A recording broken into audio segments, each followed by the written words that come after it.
नमस्कार व्यूअर्स, मैं हूं अमीश देवगन और आप देख रहे हैं देश का सबसे बड़ा कार्यक्रम आर पार। आतंकी मुल्क नाम आप समझ ही गए होंगे। पाकिस्तान के आर्मी चीफ कुछ दिन पहले कश्मीर को अपने लिए गर्दन की नस बता रहे थे, लेकिन हालात अब ऐसे बन रहे हैं कि खुद पाकिस्तान की नस दबती हुई दिख रही है। पहलगाम में हुए आतंकी और कायराना हमले के बाद बड़ा और कड़ा कदम उठाते हुए नरेंद्र मोदी की सरकार ने 5 बड़े फैसले लिए हैं, जिसमें से एक फैसला यह भी है कि भारत ने 1960 में पाकिस्तान के साथ हुई सिंधु जल संधि को सस्पेंड कर दिया है। इस फैसले का इंपैक्ट कितना बड़ा होने वाला है, आज मैं इसका संपूर्ण विश्लेषण भी करूंगा। लेकिन आज सार्वजनिक मंच से पहलगाम आतंकी हमले पर पहला बयान देते हुए प्रधानमंत्री मोदी ने कहा कि आतंकियों की बची खुची जमीन को भी मिट्टी में मिलाने का वक्त आ गया है और हम ये हमला करने वालों को ऐसी सजा देंगे जिसकी उन्होंने कल्पना भी नहीं की होगी। इस बीच पहलगाम आतंकी हमले के बाद चौतरफा एक्शन जारी है।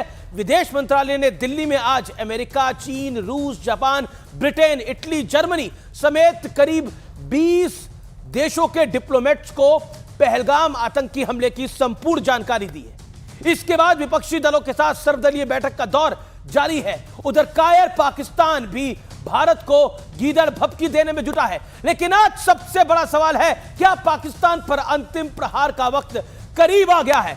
मिट्टी में मिलेगा पाकिस्तान, आज इसी मुद्दे पर होगी देश की सबसे बड़ी चर्चा।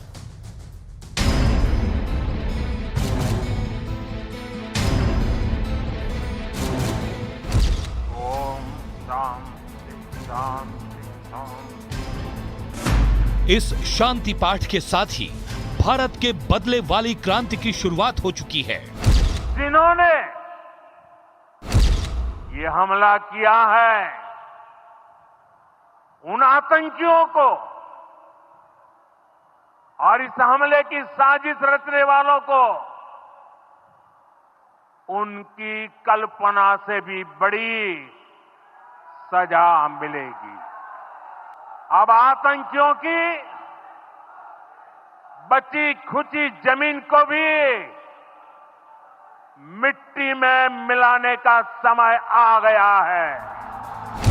पीएम मोदी की इस हुंकार से पहले ही आतंकी मुल्क पाकिस्तान पर 5 प्रहार के साथ बदले की पहली किश्त पूरी हो गई।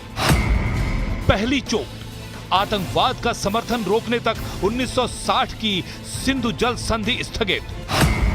दूसरी चोट अटारी वाघा चेक पोस्ट को तुरंत प्रभाव से बंद कर दिया गया। तीसरी चोट पाकिस्तानी नागरिकों की सार्क वीजा छूट योजना के तहत भारत में एंट्री बंद। चौथी चोट पाकिस्तानी उच्चायोग में तैनात रक्षा सैन्य सलाहकारों को भारत छोड़ने का आदेश। पांचवी चोट दोनों हाई कमीशन में तैनात कर्मचारियों की संख्या 55 से घटाकर 30 होगी। हिंदू मां बहनों के साथ जिस प्रकार की बर्बरता उनके सामने ही उनके सिंदूर के साथ किया गया है, आतंकवादियों और उनके आकाओं को उसकी सजा जरूर मिलेगी।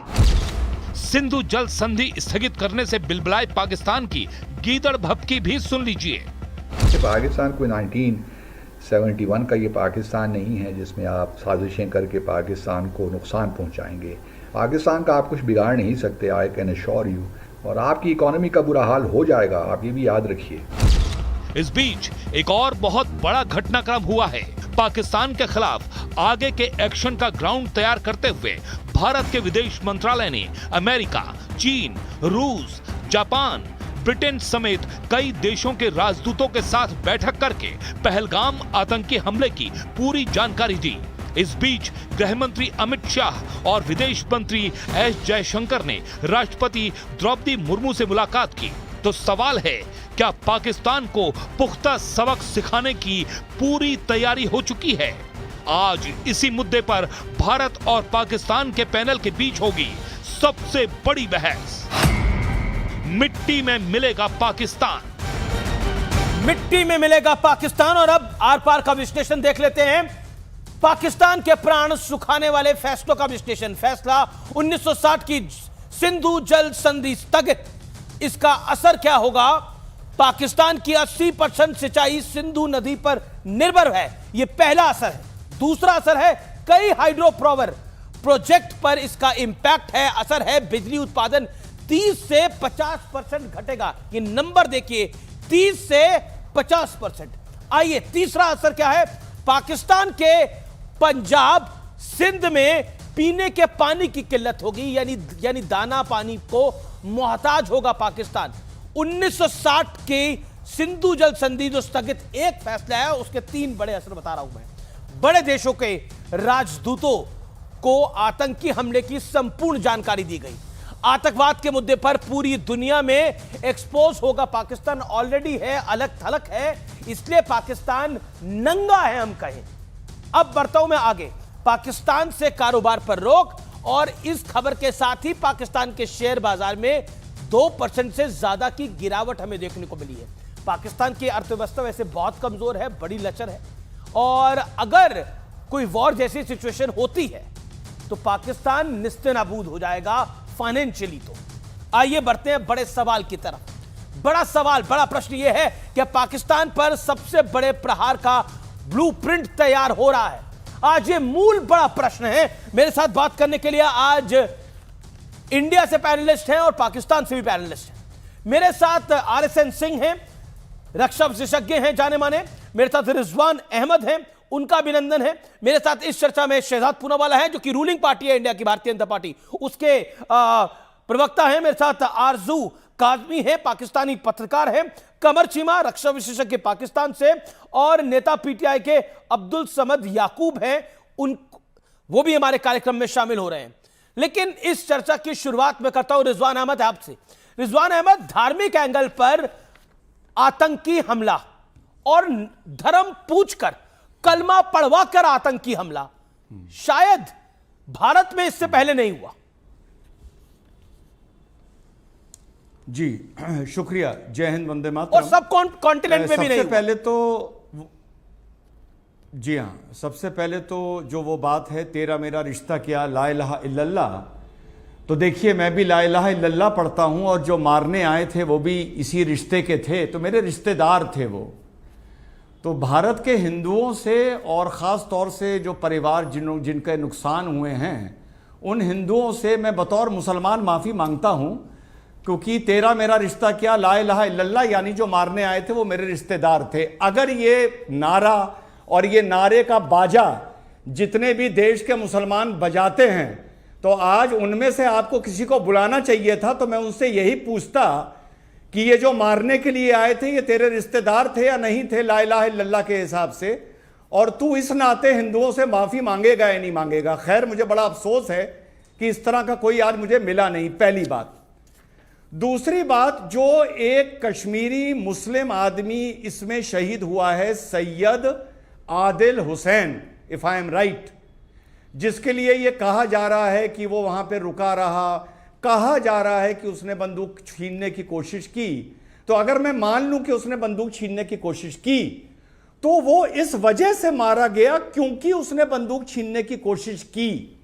अगर सैयद आदिल हुसैन बंदूक ना छीनता तो वो ना मारा जाता, क्योंकि वो मुसलमान था। तो मरा वो भी और मरे बाकी 25 हिंदू भी, लेकिन मारने की वजह दोनों को अलग थी। जो 25 मारे गए वो इस वजह से मारे गए क्योंकि वो काफिर थे, लेकिन जो आदिल हुसैन, जिसको फिलहाल थोड़ा सा हीरो बनाया जा रहा है, वो जो मारा गया वो इस वजह से मारा गया क्योंकि वो राइफल छीन रहा था। यह है इस कत्लेआम की हकीकत। और जो मारने आए थे वो इस्लामिक टेरर से प्रेरित थे। कमर चीमा, ये जो मुनीर है, मेरी जानकारी के मुताबिक ये जिसे कहते हैं, ये एक तरह से वहां के जो मदरसे होते हैं वहां का पढ़ा हुआ है, और इनके जो वालिद थे शायद वो भी वहां पे पढ़ाते ही थे। तो इसकी जो शिक्षा दीक्षा है जिसे कहते हैं, वो हुई इसी कैटेगरी के अंदर है। इसीलिए ये जो मुनीर है ये आतंकवादी की तरह बात करता है। कमर चीमा, आप एक इंतहाई बदतमीज सहाफी हैं जिनको ये तमीज नहीं है कि किसी मुल्क के आर्मी चीफ के बारे में। नहीं, यही बोलूंगा मैं मुनीर को। आतंकी मुनीर, इसलिए बदतमीजी लगे, तमीज लगे, आपको लगे बेहुदगी है, समझिए वही है। मुनीर एक आतंकी है, मुनीर एक आतंकी है, जो आतंक की भाषा बोली उसने। जर्नलिज्म, ये जर्नलिज्म की Yes, this is my journalism. This is my journalism. I stand for my nation. मैं अपने देश के लिए खड़ा हूंगा। मेरे देश के 25-27 लोगों की मिनिमम हत्या की गई है। My blood boils for them. Respect करते हैं, मुझे पता है किसी मुल्क के आर्मी चीफ की रिस्पेक्ट करते हैं। आप इतने बदतमीज हैं कि आप पाकिस्तान के आर्मी चीफ, आपकी हिम्मत कैसे होती है? ठीक है, आप आरएसएस की या बीजेपी की मीडिया टीम का हिस्सा हैं, पर इसका क्या मतलब है? आप बीजेपी की टीम का हिस्सा हैं, सीएनएन पे बैठ के आप सारा टाइम जब इस तरह की बातें करेंगे तो सारा टाइम आप बीजेपी आरएसएस के वोटर को खुश करेंगे। अरे एक तो भाई ये आप 140 करोड़ लोगों का हिस्सा हूं, भारत का हिस्सा हूं। मुनीर जो कहता है अपनी फौज को कि हिंदुओं, जो कहता है आप, अच्छा कौन सा जर्नल है जो धर्म के नाम पर अपनी सेना को एकजुट करने का प्रयास करता है? दूसरा जर्नल बताओ, कोई है? अच्छा क्या करते थे मुनीर के अब्बा? मुनीर का अब्बा क्या करता था बताओ आप, या मैं बताऊं? मुनीर का अब्बा क्या था बताओ? कमर चीमा, मुनीर का अब्बा क्या था? मुनीर का अब्बा डब्बा क्या था? मुनीर का अब्बा क्या करता था? बोलो सबके सामने, आज पूरी दुनिया तुम्हें सुन रही है। मुनीर का अब्बा क्या करता था और मुनीर वहां क्या करता था? नहीं है कि आप लोग किसी आर्मी चीफ के बारे में कैसे बात करनी है। मैं वजीर आजम नरेंद्र मोदी और आपकी डिग्निटीज के बारे में कभी बदतमीजी नहीं करूंगा, बिकॉज मैं एक तमीजदार शख्स हूं। मैं आपकी तरह बदतमीज नहीं हूं कि किसी मुल्क के बारे, लीडर के बारे में। एक सेकंड कमर चीमा साहब 10 second okay, Shehzad Poonawalla, then RSN. Qamar Cheema साहब थोड़े बेसिक क्वेश्चन मैं आपसे पूछना चाहता हूँ। बेसिक क्वेश्चन सुन लीजिए सर, मेरी बात हो जाने दीजिए, फिर आप जवाब दीजिए, पूरा जवाब दीजिए। कमर चीमा सुनना पड़ेगा, सुन लीजिए। कमर चीमा साहब, अमीश के सुनिए ना भाई साहब, सुनिए। कमर चीमा प्लीज सुनिए। कमर चीमा, मेरा सवाल है आपसे, सुनिए। ये इमरान खान आपके जो प्राइम मिनिस्टर है, उनका ऑफिशियल बयान था कि पाकिस्तानी सेना, जिसमें मुनीर भी थे, जिसमें बाकी लोग भी थे, उन्होंने बलूचिस्तान के लोगों पे बॉम्ब गिराया। तो क्या बने वो? आपके लोगों पे जिन्होंने बॉम्ब गिराया इमरान खान के हिसाब से, सुनिए ना सर, पूरा तो सुन लीजिए। कमर चीमा, दूसरी बात सुनिए। अब मुनीर साहब ने जो थियरी दी है कि Hindus and Muslims are different, Muslims are very different, हमारा रिश्ता ला इलाहा इल्लल्लाह का है, तो ये ला इलाहा इल्लल्लाह बांग्लादेश के बनने के टाइम पे कहां चला गया? ये क्यों बांग्लादेश अलग हो गया? क्यों बलूचिस्तान आजादी मांग रहा है आपसे? ये ला इलाहा इल्लल्लाह कहां चला गया? और आखिरी बात सर, 10 सेकंड बहुत इंपॉर्टेंट है, क्विज का क्वेश्चन है। मुनीर के अब्बा क्या करते थे? ये तो जवाब देंगे, वो सर्च करे जरा, क्या करते सर्च करे, पर 10 सेकंड मैं ये कह रहा हूं, अभी सर्च तो करी जाए, करते क्या थे और ये जनाब क्या करते थे वो भी पता लग जाएगा। प्लीज अमीश जी 10 सेकंड और। कमर चीमा से बहुत इंपॉर्टेंट क्वेश्चन है। अभी यहां पर पीटीआई के शायद वो स्पोक्सपर्सन समझ जी, पीटीआई के स्पोक्सपर्सन ने बताया कि ओसामा बिन लादेन शहीद रहमतुल्लाह। मैं पूछना चाहता हूं आपसे, अगर वो शहीद है तो 9/11 सही था? अगर वो शहीद है इसलिए सरकार ने आपकी पनाह दी थी? इसका स्पेसिफिक जवाब दीजिए। जो ओसामा बिन लादेन को शहीद मानते हैं, उसमें समझ सकते हैं कि कैसे वो आतंकवाद को और इस्लामिक जिहाद को जस्टिफाई करते हैं, और पहलगाम भी फिर आप ही का किया धरा है, ये प्रूव हो जाता है। मुझे ये बताएं कि जिन लोगों ने बलोचिस्तान के अंदर ट्रेन को रोक के लोगों को शहीद किया, आप उनको दहशतगर्द कहेंगे कि नहीं कहेंगे? सर ऐसा है कि बलोचिस्तान के लोगों पे आप ही बॉम्ब गिरा रहे हो। आपके इमरान खान का ऑफिशियल स्टेटमेंट है कि Pakistani army has bombed the people of Balochistan. अब आप उनको क्या मानते हो, हमें क्या पता? आप अपने लोगों को क्या मानते हो, हमें क्या पता? पर बताइए, ओसामा बिन लादेन 9/11 का सबसे बड़ा आतंकवादी, आप उसको आतंकवादी मानते हैं या शहीद? पॉइंट है बात के अंदर, ये पॉइंट है इस बात के अंदर। ओके, मैं बताता हूं, सुने, मैं बताता हूं। मुझे सिर्फ एक सवाल का जवाब दे दें कि जिन लोगों ने बलूचिस्तान में जाफर एक्सप्रेस रोक के नहते लोगों को शहीद किया, आप उन कातलों को दहशतगर्द कहते हैं कि नहीं कहते? ऐसा है, सुनिए, आप तो देन आरएसएन सिंह, मैं तो कह रहा हूं कि आप एक सेकंड सर, कमर चीमा जी, मैं आप जवाब देता हूं। पूरी दुनिया ओसामा को आतंकवादी मानती है, आप ओसामा को शहीद मानते हैं, तो आपकी डेफिनेशन से मैं कैसे एग्री करूं? पहले आप बताइए तो, ओसामा शहीद या ओसामा आतंकी? और अगर ओसामा शहीद था तो क्या आपकी सरकार ने पनाह दिया था? क्या यूनाइटेड स्टेट्स को धोखा दिया था? हाँ या ना? पाकिस्तान ने ऑफिशियली एक्सेप्ट कर रखा है कि ये एक्सेप्ट कर रखा है कि आप पाकिस्तान को पाकिस्तान के अलावा आतंकिस्तान भी कह सकते हैं। It is a terror state, it is a failed terror state. Pakistan एक फेल्ड नेशन है और ये बात वहां के अखबारों में आम है। पाकिस्तान के हालात क्या है, फाइनेंशियली हाल क्या है, पाकिस्तान की इकोनॉमी के हालात क्या है, मुझे बताने की जरूरत नहीं है। और पाकिस्तान के पूर्व सैनिक आदिल रजा का बहुत बड़ा दावा है, जनरल मुनीर के इशारे पर पहलगाम में हमला हुआ। जनरल मुनीर ने जानबूझकर हमला कराया है, यह सीधे तौर पे कहा है। जनरल मुनीर अपना कार्यकाल बढ़ाना चाहता है, यह कहा है। मैं जिस मुनीर को आतंकी कह रहा हूं, इसीलिए आतंकी कह रहा हूं। पूर्व पाकिस्तानी सैनिक है आदिल रजा, इन्होंने अभी बयान दिया है और ट्विटर पे डाला है। यह बड़ा बयान है अपने आप के अंदर। अब बताइए, okay and the big question, Munir का अब्बा क्या करता था? मैं रुक करता हूं जिस पर इतनी हाय तौबा मच गई है। आखिरकार वो हाय तौबा क्यों मची? आरएसएन सिंह, आप बहुत इतिहास को पढ़ते हैं। मुनीर का अब्बा क्या करता था? ऐसी फुलझड़ी क्या लग गई है सबको? नहीं, इनके रूट्स जो हैं ये जलंधर में हैं और इनके पिताजी यहाँ थे, फिर ये वहाँ पाकिस्तान गए और वहाँ एक स्कूल टीचर थे और वहाँ वो मौलवी का भी काम करते थे। फ्राइडेज़ को कुतबे पढ़ते थे, तो कुतबों में तो आपको मालूम है क्या पढ़ा जाता है। वो जितने जिहादी आते हैं आपके हिंदुस्तान में या कहीं, वो सारे इस्लाम के नाम पर लड़ते हैं। अभी कुछ जिहादी तंजीमें हैं जैसे तहरीके तालिबान पाकिस्तान, उन लोगों का ये कहना है कि तुम असली मुसलमान हो ही नहीं। वो पाकिस्तान फौज को कहते हैं कि तुम असली मुसलमान नहीं हो। बलोच वाले कहते हैं कि तुम कौन से मुसलमान हो। तो तब उन्होंने लोगों को मोबिलाइज करने के लिए उन्होंने ये हिंदू कार्ड खेला और ये पहली बार नहीं है। और ये बताइए, अभी आपने तो देखा ना पीओजेके में अभी हमास का लीडर आया था, एक बहुत बड़ा जलसा हुआ। ये 5 फरवरी की बात कर रहा हूं, बहुत बड़ा जलसा हुआ, सारे जिहादी तंजीमें थी, नारा लगाया गया, हिंदुओं के खिलाफ नारा लगाया गया। वो सब इस्लाम के नाम था सर, पाकिस्तान के नाम पर कोई नहीं था। ठीक है, तो ये अब इनको लगा कि अब तो ये इस्लामी कार्ड चल नहीं रहा है, तो इन्होंने ये हिंदू कार्ड खेला। और जहां तक आसिम मुनीर की बात है, क्या सर थोड़ा तो इंटेलेक्ट होना चाहिए ना। ये देखो, ये मैंने ये किताब लिखी है, the military factor in Pakistan. ये 1940 मैंने शुरू किया है जिन्ना के लाहौर स्पीच से, वर्ड बाय वर्ड, ठीक है ना। उसने कॉपी कर दिया और सुनने वाले भी ताली बजा रहे हैं। व्हाट इज ये इंटेलेक्ट है इस आदमी का।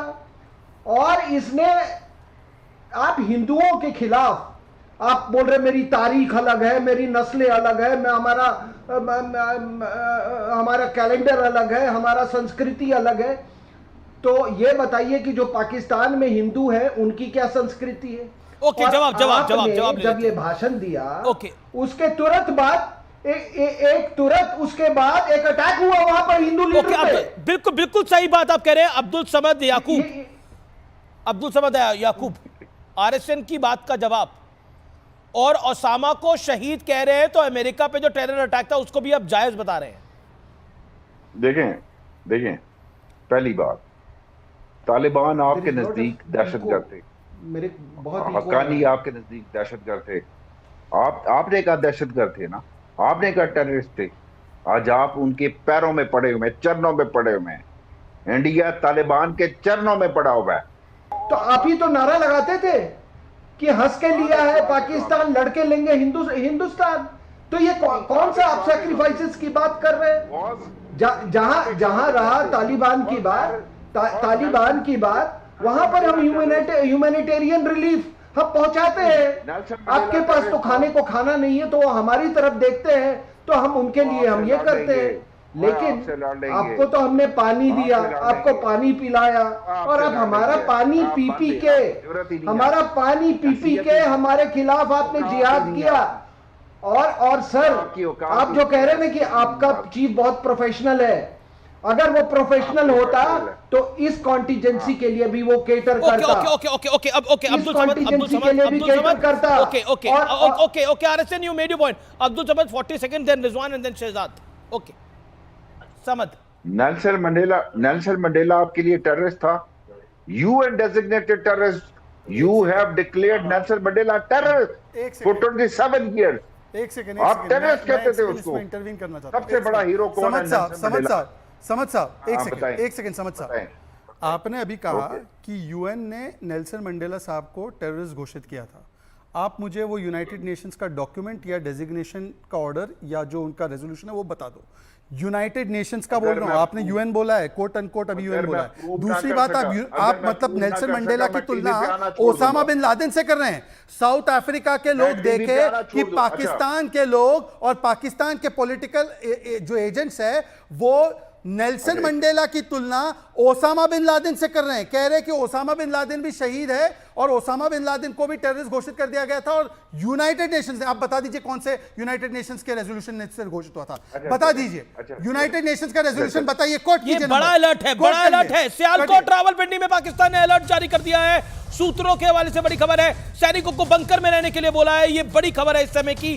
क्या लगता है आपको रिजवान अहमद, क्या धार्मिक उन्माद फैलाने का भी एक इरादा था, जो कि साफ तौर पर दिखाई देता है? कलमा पढ़वाया गया, पेंट उतरवाई गई और उसके बाद गोली मारी गई। जी, इससे साफ, और इससे जो एक बात सुनते थे ना कि क्या हम इस टेरर को इस्लामिक टेरर बोल सकते हैं, यह हमेशा एक सवाल पूछा जाता था, एक क्वेश्चन मार्क लगाया जाता था।